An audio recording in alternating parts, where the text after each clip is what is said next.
are again with the Baseball America video podcast. Kirk Kenney here with Aaron Fitt.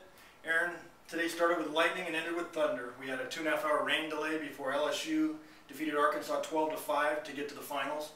Then in the nightcap, you can't have much more drama than Texas's 4-3 win over Arizona State. Yeah, that was an outstanding game, Kirk. I was enjoying that game even early on. It was 2-2. I thought it was a really tight, crisp game. Back and forth, each team was trading blows. I thought Mike Leake was terrific on 2 days rest. I thought Cole Green was outstanding yet again.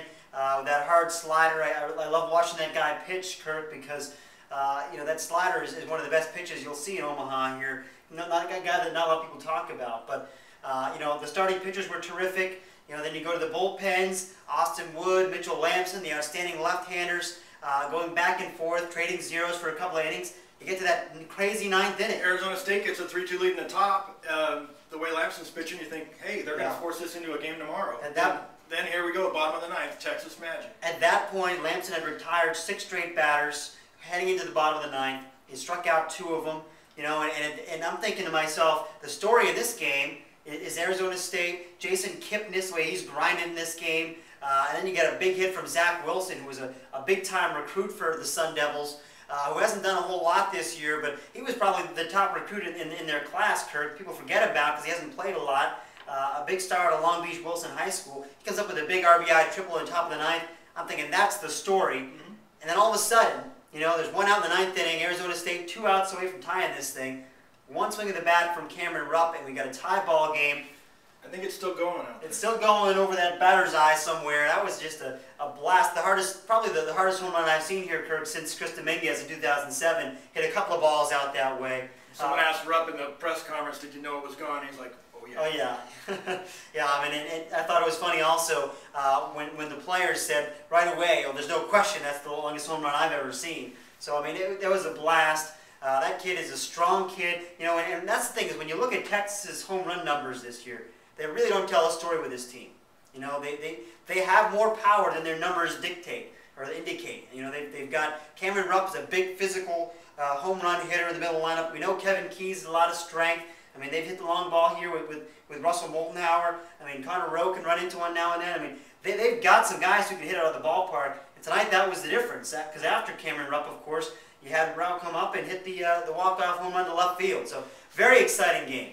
Not quite as sure of that one. I think it got about 2 rows in, but it did make it, and that was the ball game. So now we have a Texas LSU final. What do you see? Still a couple days to prepare for that, but what do you see right off the bat about that game? Oh, it's a great matchup. These are the 2 teams that I thought were the 2 most consistent teams, with the exception of UC Irvine, maybe all season long. I thought that they deserved to be the 1 and 2 national seeds coming into the tournament in some order. They each won their conference regular season and tournament titles. These teams are very, I think, deserving of being here, and it's nice to see finally a year where the 2 teams that I think everyone expected to be here, everyone thought were the best teams, are here, rather than some upstart. And nothing against Fresno State and Oregon State, that's great for college baseball, but it restores your faith a little bit in normalcy to see that sometimes superior talent simply prevails. So in this case, I don't know how to break this one down. LSU does look like the early favorite. Everyone's saying that, and I think it's true. They're firing on all cylinders. Augie Garrido said today LSU has basically played flawless baseball here in the postseason. They've pitched well. They played great defense. They've had great hitting. They played well in all phases. They've got a fully rested Lewis Coleman going Monday night against a nearly fully rested Chance Ruffin for Texas. Great pitching matchup. That one could go either way. I do think that Texas's advantage is its pitching depth here. They do have a deeper staff than LSU. They need to take a page out of the Arizona State playbook, I think. Make those LSU starters work. Get to the bullpens, and maybe try to.